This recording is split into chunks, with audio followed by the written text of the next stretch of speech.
Perspective, the keeper of the flow. Be still, and let the currents of narrative wash over you, for the keeper of the flow once more takes up the thread of Kaelen's journey. The Chronal Weaver, having brushed against the chilling ambition of Wraith, now follows the faint, harmonious hum of the Nexus Pathway, seeking an understanding that lies buried deep within the fractured heart of time. Saga of Kaelen, the Library of Whispering Timelines. Chapter 15, The Resonance of Lost Sanctuaries. The encounter with Wraith at the decaying crystalline nexus left an indelible imprint upon Kaelen's perception. It was a stark reminder that the wounds of the quantum genesis were not merely passive scars upon reality. They were feeding grounds for forces that thrived on dissolution and the unraveling of order. The Nexus Pathway Kaelen pursued felt more vital than ever, not just a route to a potential anchor of genesis, but a fragile chain of sanctuaries against such encroaching voids. Their journey led them through stranger currents still. They found nexuses hidden within the temporal shadows of great cosmic events, the birth cries of galaxies, the silent collapse of neutron stars, places where the sheer magnitude of energy had, paradoxically, created pockets of profound temporal stillness. Here, Kaelen would spend what equated to subjective centuries, their nebulae form motionless, absorbing the echoes of what was on a cosmic scale. They learned that the flow was not just a river, but an ocean, with tides and currents that shaped the destinies of stars as surely as they did the lives of sentient beings.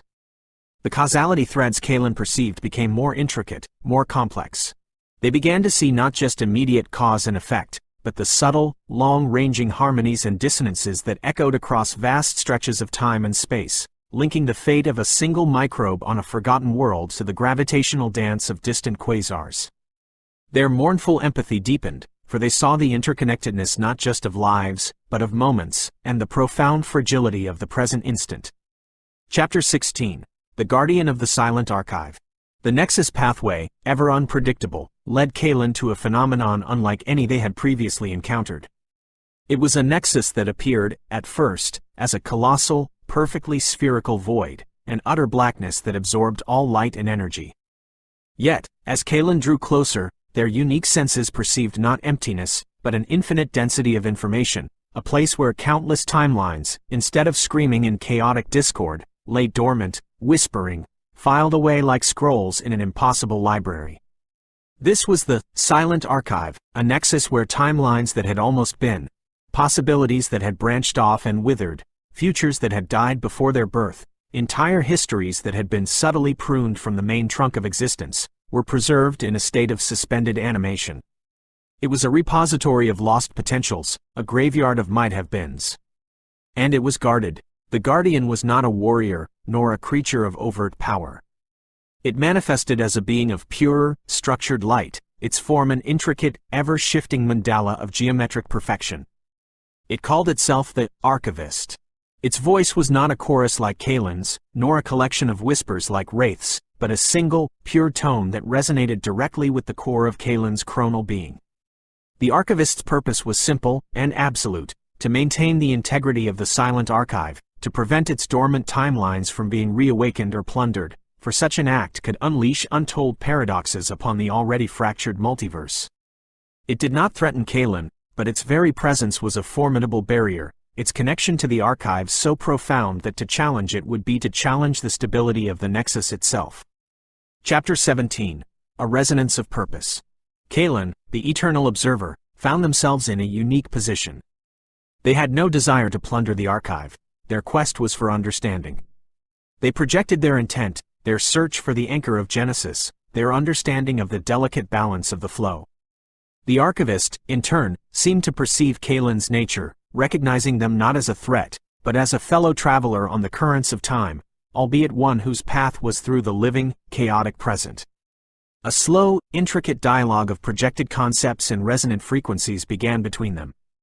Kaelen learned that the Silent Archive predated the quantum genesis, though the cataclysm had caused countless new entries as realities fractured and died. The Archivist itself was ancient beyond measure, perhaps one of the original mechanisms of the flow designed to prune possibilities and maintain a semblance of cosmic order before the great unraveling. It held no answers to the direct location of the anchor, for its focus was on what was not, rather than what is or was. However, the Archivist imparted a crucial piece of understanding. It revealed that certain stable nexuses, like the Archive itself, were not merely passive points of stability, but possessed a kind underscore of temporal memory, or resonant signature, of the multiverse's original, more harmonious state. By studying these signatures, by understanding their underlying mathematical and energetic framework, one might theoretically be able to reconstruct a conceptual model of the original flow, and thus, perceive the nature, if not the exact location or form, of the anchor of Genesis. This was a revelation for Kaelen. Their quest might not be a physical journey to a tangible object, but an intellectual and spiritual one, a piecing together of lost harmonies. Chapter 18. The Echoes of the Unchosen. The Archivist, sensing Kaelen's unique integrity and their profound connection to the temporal flow, granted them a limited boon: permission to observe, but not interact with, the dormant timelines within the Archive. It was a glimpse into the infinite sea of what might have been, a dizzying array of worlds that had taken different paths. Kaelen saw timelines where great civilizations had chosen peace over war, leading to golden ages of unimaginable beauty. They saw timelines where small acts of kindness had averted galaxy-spanning tragedies. And they saw timelines of utter desolation, where single, catastrophic choices had led to the heat death of entire universes. The experience was overwhelming, even for Kaelen. The sheer weight of unfulfilled potential, of joy unexperienced and sorrow unmourned, resonated deeply with their mournful empathy. It was a stark illustration of the infinite responsibility that came with every choice, every action, in a multiverse of endless possibility. It also strengthened their resolve. If such beauty and such devastation lay dormant, then understanding the original harmony, the anchor of Genesis, was more critical than ever, for it might hold the key to fostering more pathways towards creation and fewer towards oblivion. Their power of reality stitching, still nascent, felt almost crude in the face of such delicate, dormant potentials. Kaelen understood that true mastery was not about imposing one's will on a timeline, but about understanding its inherent music and, perhaps, gently guiding it towards its most harmonious expression. Chapter 19. A Path Illuminated by Shadows of What Was Not. Kaelen departed the silent archive changed. The encounter with the Archivist and the glimpse into the myriad unchosen paths had not provided a map to the anchor, but it had illuminated the nature of their search. It was a quest for a lost song, a forgotten rhythm, whose echoes could still be found in the quietest, most stable corners of existence. The Nexus Pathway now seemed less like a trail of breadcrumbs and more like a series of tuning forks, each resonating with a different note of that original harmony. Kaelen's purpose was not just to find them, but to listen, to learn their song, and perhaps, one day, to understand how they once fit together to form the grand symphony of a more ordered flow. Their detachment remained, for the scope of their task was vaster than any single life or world. But it was now imbued with a deeper sense of urgency, a quiet determination to understand the foundational principles that might allow the multiverse to heal, not by erasing its scars, but by weaving them into a new, more resilient, and perhaps even more beautiful, tapestry. The Weaver's shuttle continues its journey, keeper of the flow, across a loom vaster than any starfield. The search for the anchor of Genesis has become a search for the soul of time itself. And in the silent archive, the echoes of what might have been wait patiently, a testament to the infinite, fragile beauty of choice. Perspective, the keeper of the flow. Let the chronicle unfold anew, as the cosmic currents carry us further into the extraordinary existence of Kaelen, the Chronal Weaver. From the hallowed quiet of the silent archive, Kaelen emerged with a redefined purpose, their quest for the anchor of Genesis transformed into a search for the very music of primordial time. Listen now, as the keeper of the flow recites the next verses of their saga. Saga of Kaelen, the Symphony of Converging Moments. Chapter 20. The Art of Listening to Time's Heartbeat. The wisdom imparted by the Archivist resonated deeply within Kaelen. The anchor of Genesis was not a relic to be unearthed, but a symphony to be remembered, its notes scattered across the most stable and resonant nexuses of the multiverse.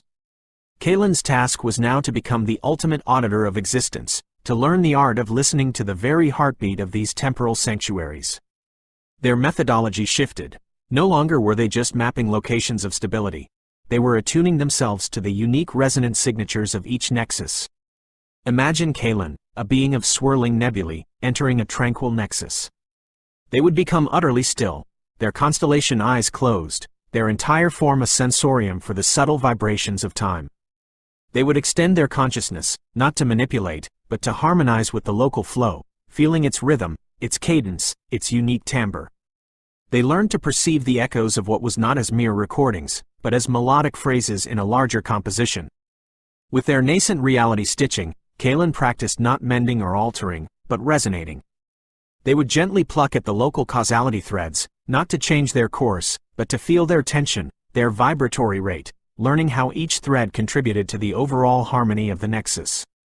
This was an act of profound intimacy with time itself, a delicate dance on the edge of paradox. Each Nexus yielded a new note, a fragment of the original song, which Kaelen meticulously catalogued within their vast, chronal consciousness. Chapter 21. The Nexus of 1,000 Blooming Possibilities. The Nexus Pathway, now followed by this new, attentive methodology, led Kaelen to a place of unparalleled beauty and temporal complexity. It was a garden nexus, but not one of plants and soil. This was a dimension where nascent possibilities, tiny buds of potential timelines, bloomed like luminous flowers. Each bloom was a fleeting moment of what could be, a micro-reality that existed for a short period before gracefully fading, its essence reabsorbed into the fertile ground of the Nexus. This place, which Kaelen internally named Chronomeria, the Meadow of Moments, was a vibrant ecosystem of temporal flux, yet possessed an overarching, deeply stable resonant signature. It was a place of constant creation and gentle dissolution, a perfect symphony of becoming and unbecoming.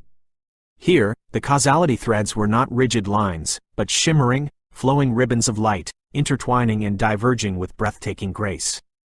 Kaelen spent what would be subjective millennia in Chronomeria, observing, listening, harmonizing. They saw how the blooms influenced each other, how the fading of one potential could nourish the birth of another. It was here that their understanding of the interconnectedness of all moments, all choices, reached a new profundity. The mournful empathy they felt for the multiverse deepened, for in Chronomeria, they saw the infinite beauty that was constantly being born and lost, all part of the grand, indifferent dance of the flow. Chapter 22. A shadow falls upon the meadow. The tranquility of Chronomeria, however, was not to last. Kaelen, ever attuned to the subtle shifts in temporal currents, began to perceive a dissonance, a creeping shadow at the edge of the meadow. It was not an overt attack, but a slow, insidious corruption. Some of the luminous blooms began to wither prematurely, their light dimming, their vibrant temporal signatures becoming flat and discordant. The harmonious rhythm of the Nexus was being subtly disrupted. Tracing the source of this decay, Kaelen discovered a parasitic temporal entity, a chronovore, that had latched onto the periphery of Chronomeria. It was not a being of malice like Wraith, nor one of grand ambition like Quinn, but a creature of instinct, a scavenger of temporal energy that fed on the fading light of dying possibilities, inadvertently poisoning the delicate ecosystem as it did so. Its presence was causing a chain reaction, upsetting the balance and threatening to turn the vibrant meadow into a barren wasteland of aborted futures. Kaelen watched, their usual detachment warring with the profound connection they had forged with Chronomeria. To intervene directly was to risk unbalancing the Nexus further, a lesson learned from their earlier, more forceful use of reality stitching. Yet, to do nothing was to allow this unique symphony of converging moments to be silenced. Chapter 23. The Weaver's Gambit. A harmony restored. The dilemma weighed heavily on Kaelen. The Archivist's counsel echoed in their mind. Understanding the signature was key. Kaelen realized that a direct assault on the chronovore might shatter the delicate temporal structures of Chronomeria as surely as the parasite itself. Instead, they chose a path of profound subtlety, a testament to their evolving mastery. Focusing all their will and understanding, Kaelen began to actively reinforce the resonant signature of Chronomeria. They didn't try to stitch the dying blooms back to life, nor did they directly attack the chronovore. Instead, they began to sing back the Nexus's own song, using their chronal essence to amplify its inherent harmonies, to strengthen its natural rhythms of creation and dissolution. They wove temporal anchors not as points of stasis, but as resonant chambers, amplifying the purest notes of Chronomeria's song. They gently nudged the vibrant causality threads away from the parasite's influence, not by severing them, but by making the original harmony of the Nexus so overwhelmingly attractive, so vital, that the threads naturally recoiled from the Chronal Weaver's discordant touch. It was an act of immense concentration and temporal finesse. Kaelen became a living conduit for the Nexus's own life force. The parasite, finding its food source increasingly resilient, its energies now actively repelling its touch due to the amplified harmony, grew weaker. The discordant notes it introduced were drowned out by the resurgent symphony of Chronomeria. Slowly, starved of the specific decaying energies it sought, the Chronal Weaver detached and faded into the void from whence it came, leaving the meadow of moments to heal. Chapter 24. The Burden of Knowing, the Path of Understanding. The restoration of Chronomeria was not a victory in the conventional sense. There was no applause, no gratitude, save for the silent, vibrant resurgence of the blooming possibilities. Kaelen had not acted as a warrior, but as a maestro, subtly guiding an orchestra back to its true tempo and harmony. This act, however, solidified a new understanding within Kaelen. The anchor of Genesis, the original Song of the Flow, was not just a passive blueprint. It was an active principle of harmony, one that could, with sufficient understanding and attunement, be encouraged and amplified. Their role, perhaps, was not just to find this lost song, but to become one of its resonant voices, a weaver who could help the multiverse remember its own inherent capacity for beauty and order. The experience in Chronomeria also brought a new weight. Kaelen had now twice intervened to preserve a form of temporal stability, once to save a world, and now to save a unique temporal ecosystem. Their detachment was still their shield, but the currents of their mournful empathy ran deeper, wider. The knowledge of what could be lost, and the dawning realization of their own capacity to preserve it, even in small ways, created a quiet tension within their being. The Nexus Pathway stretched on before them, each potential nexus a new verse in the ancient song they sought to understand. Kaelen, the Chronal Weaver, moved forward, their nebulae form imbued with a new, somber resolve, their constellation eyes reflecting not just the chaos of fractured time, but the faint, enduring light of countless blooming possibilities. The symphony of converging moments played on, and Kaelen listened, ever more intently. The Keeper has turned another page of this saga. Meditate upon the harmony of intervention, and the silence required to truly hear the music of the flow.